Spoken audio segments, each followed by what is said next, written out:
വിജയമന്ത്രങ്ങൾ doctor Amanullah Vadakkangara. അവതരണം റാഫി പാറക്കാട്ടിൽ. നിങ്ങളിലേക്ക് എത്തിക്കുന്നത് മീഡിയ പ്ലസ് ദോഹ, ഖത്തർ. അധ്യായം 404. ഐക്യരാഷ്ട്രസഭയെന്ന സമാധാനത്തുരുത്ത്. 2 ലോകയുദ്ധങ്ങൾക്കാണ് കഴിഞ്ഞ നൂറ്റാണ്ട് സാക്ഷ്യം വഹിച്ചത്. ആ മഹാദുരന്തങ്ങൾ മാനവരാശിക്ക് ഏൽപ്പിച്ച ആഘാതം അത്യന്തം ഗുരുതരമായിരുന്നു. ഇത്തരം ദുരന്തങ്ങൾ ആവർത്തിക്കരുതെന്ന ആഗ്രഹത്തിൽ നിന്നാണ് 1920 ലീഗ് ഓഫ് നേഷൻസും 1945 ഐക്യരാഷ്ട്ര സംഘടനയും രൂപീകൃതമായത്. രാഷ്ട്രങ്ങൾ തമ്മിൽ സഹകരണം വർദ്ധിപ്പിക്കാനും പ്രശ്നങ്ങൾ ചർച്ചകളിലൂടെ പരിഹരിക്കാനുമൊക്കെയാണ് ഈ സംവിധാനങ്ങൾ നിലവിൽ വന്നത്. ഐക്യരാഷ്ട്രസഭയ്ക്ക് 80 തികയുമ്പോഴും സംഘടനാ രൂപീകരണത്തിന്റെ ഉദ്ദേശ്യലക്ഷ്യങ്ങൾ പൂർത്തീകരിക്കാനായോ എന്നത് ചോദ്യചിഹ്നമായി അവശേഷിക്കുന്നു. വീറ്റോ അധികാരമെന്ന ജനാധിപത്യ വിരുദ്ധമായ ആനുകൂല്യങ്ങളും വൻകിട രാജ്യങ്ങളുടെ മാടമ്പി സ്വഭാവവുമൊക്കെയാണ് ഐക്യരാഷ്ട്ര സംഘടനയെന്ന മഹത്തായ ആശയത്തെ ദുർബലപ്പെടുത്തുന്നതെന്നാണ് വിലയിരുത്തപ്പെടുന്നത്. സങ്കുചിതമായ സ്വന്തം താൽപ്പര്യങ്ങൾക്ക് പൊതു താൽപ്പര്യങ്ങളെക്കാൾ പ്രാധാന്യം നൽകുമ്പോൾ എല്ലാ സംവിധാനങ്ങളും നോക്കുകുത്തികളാകും. സമകാലിക സംഭവ വികാസങ്ങൾ വിശകലനം ചെയ്യുമ്പോൾ ഇക്കാര്യങ്ങൾ കൂടുതൽ വ്യക്തമാകും. ഒക്ടോബർ 24 ഐക്യരാഷ്ട്രസഭാ ദിനത്തോടനുബന്ധിച്ചാണ് ഇക്കാര്യങ്ങൾ ഓർമ്മയിലേക്ക് വന്നത്. ലോകസമാധാനം നിലനിർത്താൻ ഒരു സംഘടന രൂപീകരിക്കണമെന്ന ലക്ഷ്യത്തോടെ 1945 ജൂൺ 24 51 രാജ്യങ്ങളുടെ പ്രതിനിധികൾ സാൻ ഫ്രാൻസിസ്കോയിൽ ഒത്തുകൂടി. ഇതിനായി ഇവർ UN ചാർട്ടർ ഒപ്പുവച്ചു. 4 മാസങ്ങൾക്ക് ശേഷം ഒക്ടോബർ 24 UN ചാർട്ടർ നിലവിൽ വന്നു. അമേരിക്കൻ പ്രസിഡന്റായിരുന്ന ഫ്രാങ്ക്ലിൻ റൂസ്വെൽറ്റാണ് യുണൈറ്റഡ് നേഷൻസ് എന്ന പേര് നിർദ്ദേശിച്ചത്. ഐക്യരാഷ്ട്ര സംഘടനയുടെ നിയമപുസ്തകമാണ് ചാർട്ടർ എന്നറിയപ്പെടുന്നത്. യുദ്ധത്തിൽ നിന്നും മനുഷ്യരാശിയെ രക്ഷിക്കുക, സ്ത്രീക്കും പുരുഷനും തുല്യ അവകാശം ഉറപ്പുവരുത്തുക, നീതിയെയും രാജ്യാന്തര നിയമങ്ങളെയും പിന്തുണയ്ക്കുക, സാമൂഹിക പുരോഗതിയും ജീവിത നിലവാരവും ഉയർത്തുന്നതിനായി നിലകൊള്ളുക എന്നിവയാണ് സംഘടനയുടെ ലക്ഷ്യങ്ങൾ.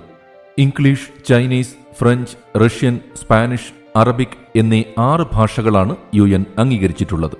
എന്നാൽ ദൈനംദിന കാര്യങ്ങൾക്ക് ഇംഗ്ലീഷും ഫ്രഞ്ചുമാണ് ഉപയോഗിക്കുന്നത്. നീലപ്രതലത്തിൽ ഒലീവ് ചില്ലകൾക്കിടയിൽ ലോകരാഷ്ട്രങ്ങളുടെ ഭൂപടം, അതിൽ UN ചിഹ്നവും ആലേഖനം ചെയ്തിരിക്കുന്നതാണ് ഇതിന്റെ പതാക.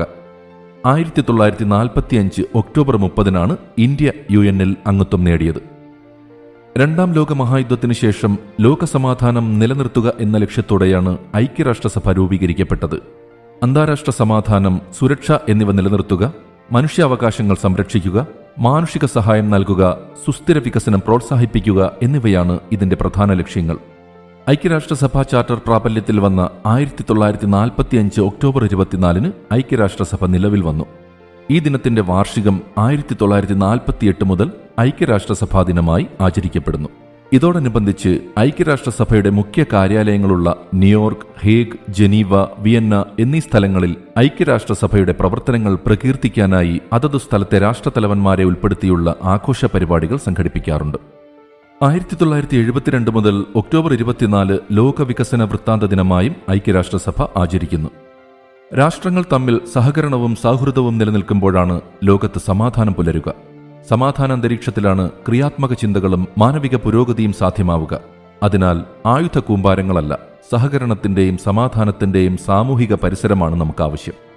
പരസ്പരം അംഗീകരിച്ചും സ്നേഹാദരങ്ങളോടെ വർത്തിച്ചും ജീവിതം മനോഹരമാക്കാമെന്ന വിശാലമായ സന്ദേശമാണ് ഐക്യരാഷ്ട്ര സംഘടന നൽകുന്നതെങ്കിലും ഈ വിതാനത്തിലേക്ക് ഉയരുവാൻ കാതങ്ങളേറെ സഞ്ചരിക്കണമെന്നതാണ് രൂപീകരണത്തിന്റെ 80ാം വാർഷികത്തിലെ സ്ഥിതി. എങ്കിലും UN ഒരു പ്രതീക്ഷയാണ്. ഊഷ്മളമായ ആശയവിനിമയങ്ങളിലൂടെയും നയതന്ത്ര ചർച്ചകളിലൂടെയും പ്രശ്നങ്ങൾ പരിഹരിക്കുകയും ആശയ സമന്വയത്തിലൂടെ ലോക പുരോഗതിക്കായി ഒരുമിച്ച് മുന്നേറുകയും ചെയ്യുന്ന പുതിയ ലോകക്രമത്തിന്റെ നിറമുള്ള സ്വപ്നങ്ങളാണ് ഓരോ UN ദിനവും സമാധാനപ്രേമികളുടെ ചിന്തയിൽ വിരിയിക്കുന്നത്. യുദ്ധങ്ങളും ആയുധങ്ങളും ഭീഷണികളുമൊക്കെ സമാധാനം കെടുത്തുന്നതിന് പകരം പരസ്പരമുള്ള സന്ധി സംഭാഷണങ്ങളും നയതന്ത്ര ചർച്ചകളും നീക്കുപോക്കുകളും സഹകരണത്തിന്റെ പുതിയ പരിസരം സൃഷ്ടിക്കുന്ന ലോകത്താണ് ശാന്തിയും സമാധാനവും നിലനിൽക്കുക.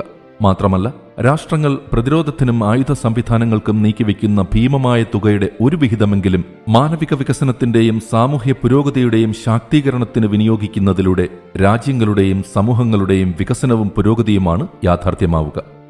കൊളാബറേഷന്റെയും കോപ്പറേഷന്റെയും ലോകത്ത് ശാന്തിയും സമാധാനവും കൂടുതൽ ഊഷ്മളമാകാനാണ് സാധ്യത.